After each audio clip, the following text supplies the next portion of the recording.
Hello विद्यार्थी मित्रों, आज આપણે ભણીશું ધોરણ 11 આજનો વિષય છે એસપી વાણિજ્ય પત્ર વ્યવહાર ભાગ નંબર 1 ચેપ્ટર નંબર 3। હવે આપણે વાત કરીશું ચેપ્ટર નંબર 3 એટલે કે વાણિજ્ય પત્રનો બાહ્ય દેખાવ। એટલે કે જ્યારે પણ આપણે પત્ર વ્યવહાર કરીએ છીએ ત્યારે પત્રની અંદર એનો દેખાવ કેવો હોવો જોઈએ, અંદર અને બહારનો, તેના વિશે આપણે જોઈશું। અને પત્ર લખવા માટે કયા કાગળનો ઉપયોગ થાય છે તેના માટે જોઈશું।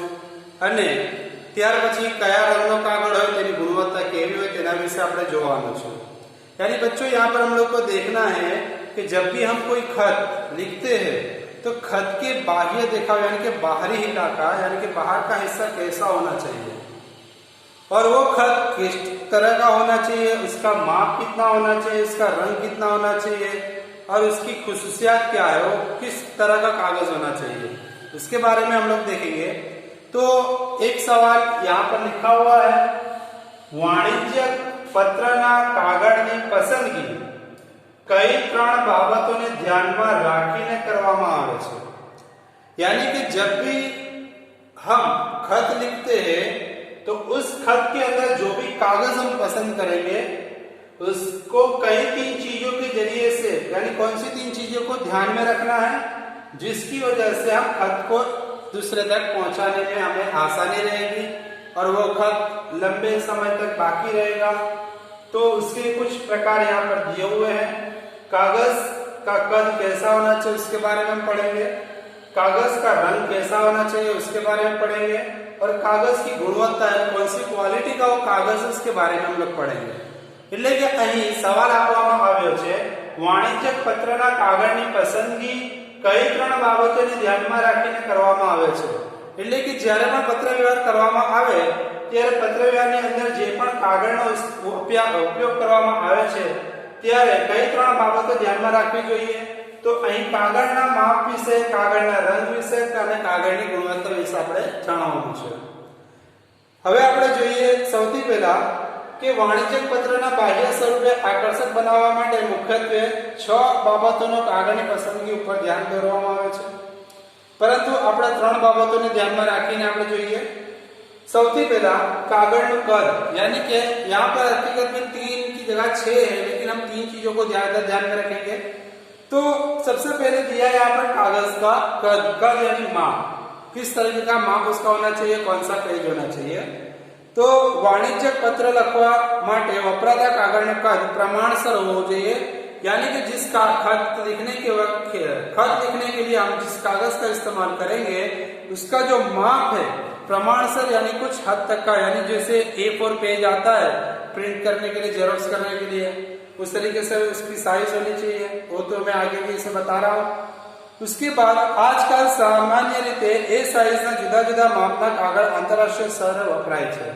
यानी आज के दौर में ए साइज के कागज जैसे कि प्रिंट आउट करने के लिए जो मशीन होता है उसके अंदर A4 पेज होते हैं सफेद कलर के, जो दोनों तरफ से, जैसे हम लोग पेपर की छपावट के अंदर भी होता है, जेरोक्स वाले उसका इस्तेमाल ज्यादातर करते हैं।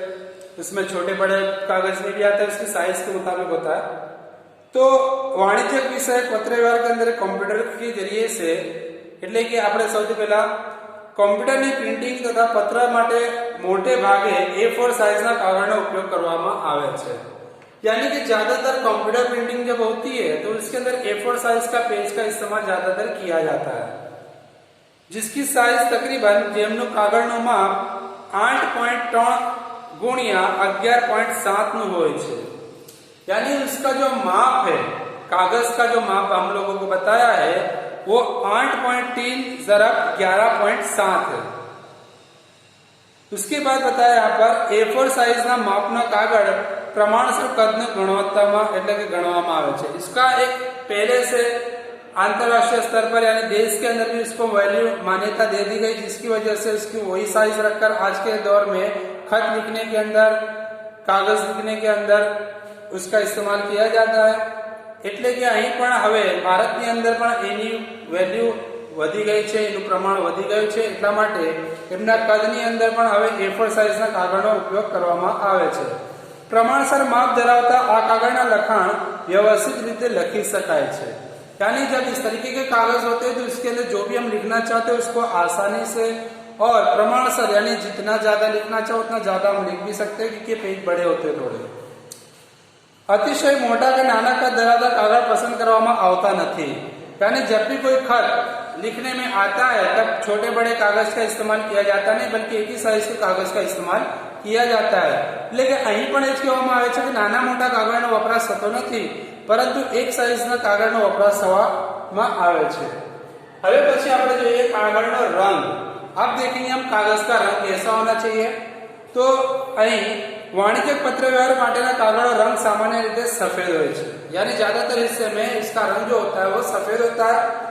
और आज के दौर में अगर देखा जाए हरीफाई का दौर है ये इस युग के अंदर अगर हम लोग देखें तो संस्था होती है जो ग्राहक को आकर्षण यानी कि जो भी ग्राहक है उसको अपनी तरफ खींचने के लिए अलग अलग रंग का कागज का इस्तेमाल करती है।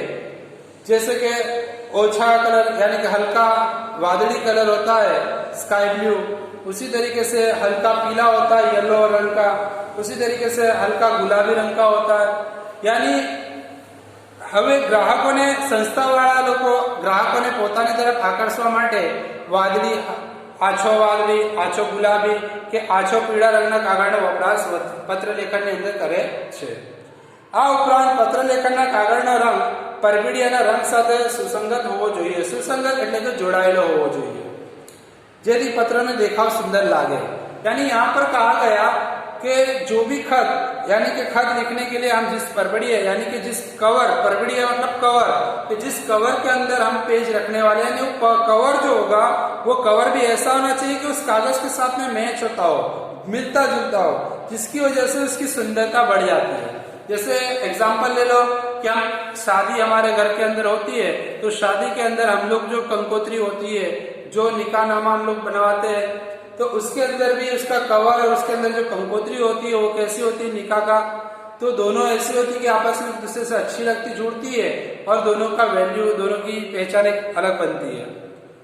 उसी के साथ साथ में उसका परबिड़िया यानी कि उसका जो कवर होता है वो ज्यादातर सफेद रंग का होता है पत्र लेखन के अंदर, क्योंकि सफेद रंग का कागज का ज्यादातर इस्तेमाल होता है। એટલે કે અહીં વધારે પડતા કવરનો વપરાશ એટલે કે પરબિડિયાનો રંગ સફેદ હોય છે અને તેના કાગળનો વધારે પડતો વપરાશ પણ સફેદ હોય છે। ત્યાર પછી આછા રંગના પરબિડિયા સાથે પત્રલેખનના કાગળનો રંગ પણ આછા રંગનો જ હોવો હિતાવહ છે। એટલે કે જ્યારે કોઈ પણ પત્ર આપણે જે પણ રંગનો આપણે પત્ર લખીએ છીએ તેનો રંગ જેવો હોય તે જ પ્રમાણે તેના પરબિડિયાનો રંગ પણ હોવો જોઈએ, જેથી એકબીજાનું આકર્ષણ સારું દેખાય। यानी कि यहाँ पर जिस तरीके का कागज होगा उसी तरीके से उसका कवर भी होना चाहिए ताकि दोनों एक दूसरे से जुड़ा हो और जिसकी वजह से दोनों की एक पहचान, एक छाप और एक अच्छा इसके अंदर दिखती हो। आज के दौर में अगर देखा जाए तो पत्र व्यवहार ज्यादा कार्ड रंग, जैसे अब तो कार्ड वाला बन गया है, तो વધુ પડતા ઝાંખા રંગના या तो पचरंगी रंग के कागज या मिश्र रंग के कागज का इस्तेमाल होता नहीं है, क्योंकि अब लोगों ने टेक्नोलॉजी का इस्तेमाल कर दिया है। और उसी के साथ साथ में यहाँ पर बताया भी है कि रंगनी गणतरी सस्ता ने हल्की कक्षा में थाय छे। यानी अब के दौर में जो भी कागज का इस्तेमाल होता है उसके अंदर जो कागज का इस्तेमाल होता है उसमें जो छपा यानी कि उसका जो रंग होता है वो हल्की गुणवत्ता वाला होता है, उड़ जाता है, जिसकी वजह से ज्यादातर इसका कोई इस्तेमाल करता नहीं है।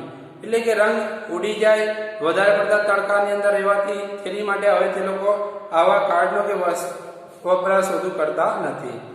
इसके बाद हम लोग देखेंगे कागળની गुणवत्ता। હવે આપણે જોઈશું કાગળની ગુણવત્તા, એટલે કે કાગળની ગુણવત્તા કેવી હોવી જોઈએ। તો જ્યારે પણ પત્ર લખવા માટે કાગળ ऊंची એટલે કે સારી ગુણવત્તા વાળો પસંદ કરવો જોઈએ। यानी कि जब भी हम कोई खत लिखना चाहते हैं तो उस खत का जो कागज है वो कागज अच्छी क्वालिटी का होना चाहिए, थोड़ा मोटा होना चाहिए, एकदम पतला नहीं ताकि फड़ी आवे। उसी के साथ साथ ત્યાર પછી પ્રતિષ્ઠિત વેપારી પેઢીને પોતાના ધંધા કે પત્ર લખવા માટે પણ સારા બોન્ડ પેપર પસંદ કરતા હોય છે।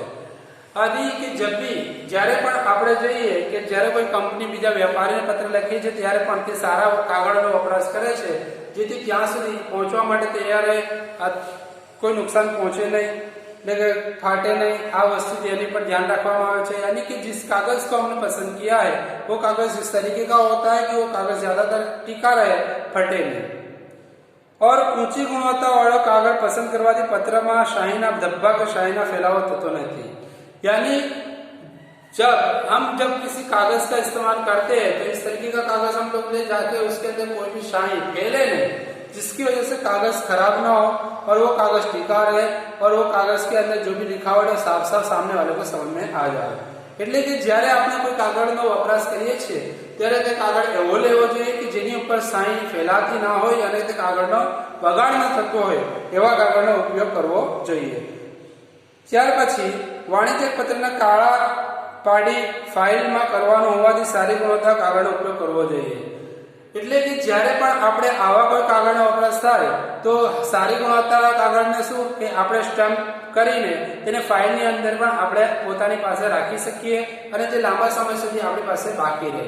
यानी कि जब हमारा जो अगर कागज जो है अगर अच्छे तरीके का अच्छी क्वालिटी का होगा तो हम उसको स्टैम्प कर कर उसको हमारे पास में फाइल के अंदर रख कर उसको लंबे अरसे तक अपने पास में मौजूद यानी कि अच्छे हालात में रख सकते हैं।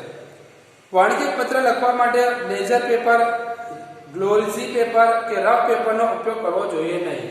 यानी कि इसके अंदर बताया कि लेजर पेपर, लेजर એટલે કે જે એકબીજાની પારદર્શક દેખાતું હોય, પરછાઈ જે રીતે છોડે છે, જે રીતે આપણે ચમક પેપર કહીએ। ગ્લોસી પેપર એટલે કે જે બીજા કાગળની ઉપર પોતાની છાપ છોડીને જાય છે, જે રીતે કે આપણે બ્લુ પ્રિન્ટ એટલે કે જે રીતે લાઇટ બિલ વાળા પોતાના બિલની પાછળ એક બ્લુ કવર पेपर મૂકેલું હોય છે, બીજા કાગળની ઉપર છપાવટ આપે છે। यानी उस तरीके का पेपर हमको लेना नहीं है। એટલે કે रफ पेपर, रफ यानी कि पतली हल्की गुणवत्ता वाला पेपर भी हमको नहीं लेना है, जिसकी वजह से वो फटी आवे यानी उसकी लिखावट बिगड़ी आवे। એટલે કે અહીં પણ આપણને કીધું છે કે રફ પેપર એટલે કે એવું પાતળું પેપર પણ ન લેવું જોઈએ कि જે લખતી વખતે ફાટી જાય। तो आई दरेक वस्तुની અંદર ऐसे हर चीजों के अंदर हमें ध्यान देना है, जिसकी वजह से हम अच्छी तरीके से पत्र व्यवहार दूसरे के साथ में कर सकते हैं। हम बीजा जोड़े पत्र व्यवहार करवो હોય તો સારી ગુણવત્તા વાળા પેપરનો ઉપયોગ કરવો જોઈએ।